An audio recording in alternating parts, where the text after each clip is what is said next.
पैसा कमाना और उसे अपने ऊपर खर्च करना बुरी बात बिल्कुल नहीं है। हम आपको यह करने से रोक नहीं रहे। आप पैसा कमाते ही इसलिए हैं ताकि आप खुश रह सकें, आप जो चाहे वो खरीद सकें, अपने परिवार को खुश रख सकें, शानदार मकान में रह सकें, शानदार गाड़ी खरीद सकें, अच्छे कपड़े पहन सकें। और पैसा किस लिए होता है? लेकिन क्या आप जानते हैं कि जरूरत से ज्यादा उपभोग का पर्यावरण और प्रकृति पर क्या असर होता है? अमेरिका के म्यूजियम ऑफ नेचुरल हिस्ट्री के मुताबिक वर्ष 1970 में दुनिया की जनसंख्या आज के मुकाबले आधी थी। तब पृथ्वी पर 370 करोड़ लोग रहते थे और ये आज की संख्या से बहुत कम है। आज करीब 750 करोड़ लोग दुनिया में रहते हैं। 50 वर्षों की तुलना में इंसानों ने आज पृथ्वी पर ज्यादा जगह घेर ली है। जिस क्षेत्रफल में इंसानों ने अपने रहने के लिए घर बनाए हैं वो 50 वर्ष पहले की तुलना में 2,20,000 स्क्वायर किलोमीटर ज्यादा है। जानवरों को चराने की जगह 1970 के मुकाबले 23 लाख स्क्वायर किलोमीटर बढ़ गई है और कृषि करने का जो स्थान है की जगह वो भी पहले से 16 लाख स्क्वायर किलोमीटर ज्यादा हो चुकी है। अब आप सोचिए कि इंसानों के पास इतनी जगह कहां से आ रही है? ये जगह जंगलों को काट कर बनाई जा रही है। अमेरिका में वर्ष 1950 के दशक में एक औसत घर का औसतन जो आकार था वो 983 स्क्वायर फीट हुआ करता था, जो 2011 तक 3 गुना बढ़कर 2,480 स्क्वायर फीट हो गया। यही हाल पश्चिम के बाकी देशों का भी है, जबकि इन देशों की आबादी तेजी से घट रही है। यानी आबादी घट रही है लेकिन घरों का जो आकार है वो बढ़ रहा है। जानवरों के हिस्से की जमीन हड़पने का नतीजा यह हुआ कि अब जानवर और इंसान एक दूसरे के ज्यादा करीब रहने लगे हैं और कोरोना वायरस जैसी महामारियां भी इसी का परिणाम है, क्योंकि प्रकृति के नियमों के अनुसार इंसानों और जंगली जानवरों के बीच एक निश्चित दूरी बहुत जरूरी है। ये दोनों अपनी अपनी दुनिया तक अगर अपने आप को सीमित रखेंगे तो हमेशा खुश रहेंगे।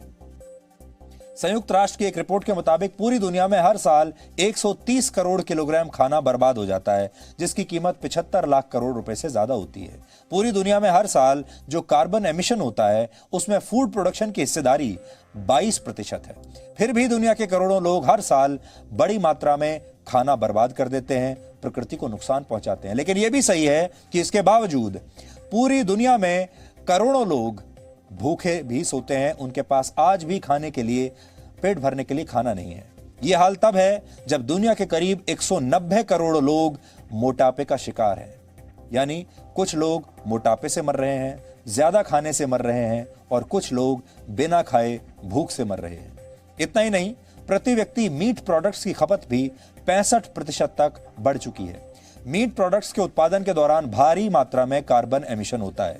प्रति व्यक्ति प्लास्टिक का उपयोग 447% बढ़ चुका है और प्लास्टिक पर्यावरण के लिए सबसे खतरनाक चीजों में से एक मानी जाती है। हालांकि ऐसा नहीं है कि धनवान बनना या समृद्धि हासिल करना गलत बात है, लेकिन जब यह लालच की सीमाओं के पार चला जाता है तब समस्या शुरू होती है। जब आप सिर्फ अपने बारे में सोचते हैं या अपने परिवार के बारे में सोचते हैं या फिर सिर्फ अपनी कंपनी के बारे में और उसके मुनाफे के बारे में सोचते हैं, समस्या तब आती है जब आप अपने समाज के बारे में नहीं सोचते, अपने देश के बारे में नहीं सोचते और दुनिया में बाकी जो लोग रहते हैं उनके बारे में बिल्कुल नहीं सोचते।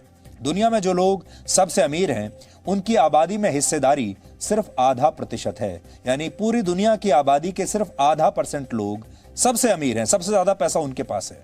बाकी के जो 99.5% लोग हैं उनके पास बहुत कम पैसा है।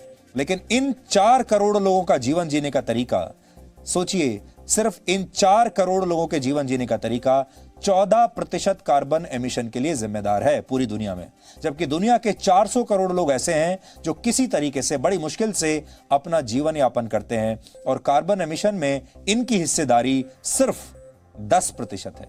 इसके अलावा प्रकृति को 43% नुकसान उन 10% लोगों के लाइफस्टाइल से पहुंचता है जो कमाई के मामले में सबसे ऊपर है। ऑक्सफैम की एक रिपोर्ट के मुताबिक दुनिया के 1% अमीरों के पास जितनी संपत्ति है वो दुनिया के 700 करोड़ लोगों की कुल संपत्ति से भी दुगनी है। दुनिया की आधी आबादी आज भी सिर्फ औसतन 410 रुपए प्रतिदिन ही कमाती है।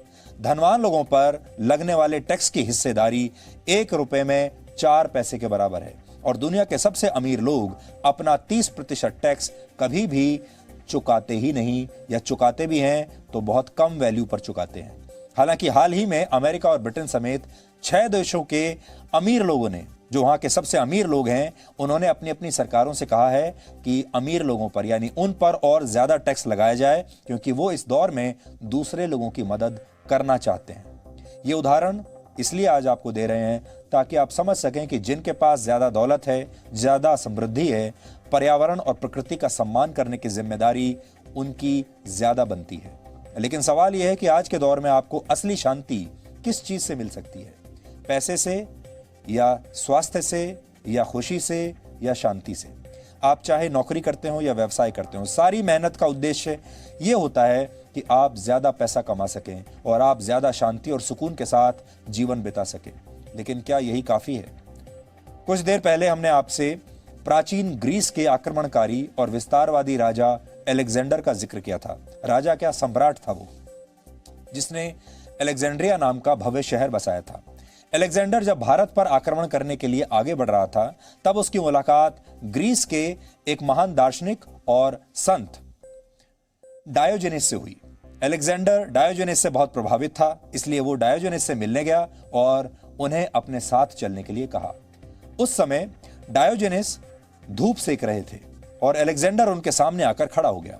इस दौरान अलेक्जेंडर ने डायोजेनिस से कहा कि तुम मेरे साथ चलो, तुम्हें जो भी चाहिए मैं वो तुम्हें दूंगा, इसलिए आप मुझे बताएं कि मैं आपके लिए क्या कर सकता हूं। इस पर डायोजेनिस ने कहा कि आप सिर्फ इतना करें कि आप मेरे सामने से हट जाएं, क्योंकि आप मेरी धूप रोककर खड़े हुए हैं और फिलहाल मुझे धूप के सिवाय कुछ नहीं चाहिए।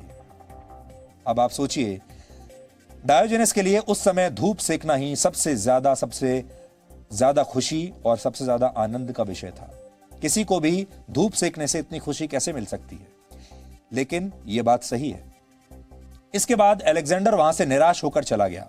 यह कहानी आपको यह बताती है कि जीवन की छोटी छोटी खुशियां बहुमूल्य होती हैं और उन्हें हमसे कोई नहीं छीन सकता जब तक कि हम खुद ना चाहें। ये सारी बातें सुनकर आप समझ गए होंगे कि आज के दौर की करेंसी सिर्फ पैसा नहीं है। यह आपकी बहुत बड़ी भूल है अगर आप ये समझते हैं कि खुशियों की करेंसी, आनंद की करेंसी पैसा है। यह गलत है, बल्कि आपकी खुशी, आपकी शांति नए जमाने की करेंसी है, और इनमें से सबसे ज्यादा महत्व जिस करेंसी का है वो है आपका स्वास्थ्य। क्योंकि आज के समय में जिसके पास स्वास्थ्य है, जिसके पास स्वस्थ शरीर है, जिसके पास कोरोना रहित शरीर है, वही सबसे ज्यादा समृद्ध है। हेल्थ इज वेल्थ जैसी बातें पहले सिर्फ किताबों में लिखी जाती थी। ये बातें बड़ी किताबी लगती थी, लेकिन आज यही हेल्थ असली वेल्थ बन गई है। पूरी दुनिया के लोगों को, पूरी दुनिया की सरकारों को, बड़े बड़े नेताओं को, बड़े बड़े पैसे वाले लोगों को यह बात समझ में आ गई है कि हेल्थ इज वेल्थ। अब सवाल यह है कि आप सफलता के रास्ते पर चलते हुए और धन दौलत कमाते हुए भी क्या खुश रह सकते हैं, और प्रकृति का विरोध करने के बजाय क्या उसका सहयोग कर सकते हैं? इसका जवाब जिस शब्द में छिपा है वो है मिनिमलिज्म। ये शब्द आपने सुना होगा, मिनिमलिज्म। इसका अर्थ होता है बहुत कम चीजों के साथ अपना जीवन जीना, यानी न्यूनतम सुख सुविधाओं वाला जीवन। लेकिन आप सोच रहे होंगे कि क्या भारत के संदर्भ में भी मिनिमलिज्म की धारणा फिट बैठती है?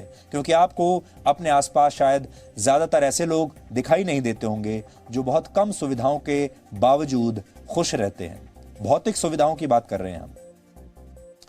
भारत में लगभग हर व्यक्ति सफलता की सीढ़ियां चढ़ते हुए ज्यादा से ज्यादा सुख सुविधाएं हासिल करना चाहता है। वो सुख सुविधाएं जो पैसे से खरीदी जा सकती हैं, और ज्यादा से ज्यादा वस्तुएं इकट्ठी करना चाहते हैं। वैसे ये विडंबना है कि जिस मिनिमलिज्म यानी अपरिग्रह को लेकर दुनिया आज इतनी उत्साहित है, वो भारत की ही देन है, और हमारे धर्म ग्रंथ कई हजार वर्षों से इस मार्ग पर चलने का संदेश देते आ रहे हैं, लेकिन हमारे ही देश के लोग उसे भूल गए। भगवान बुद्ध और महावीर के सबसे महत्वपूर्ण संदेशों में से अपरिग्रह एक है, यानी उतनी ही चीजों की संग्रह करना चाहिए जितने की आपको जरूरत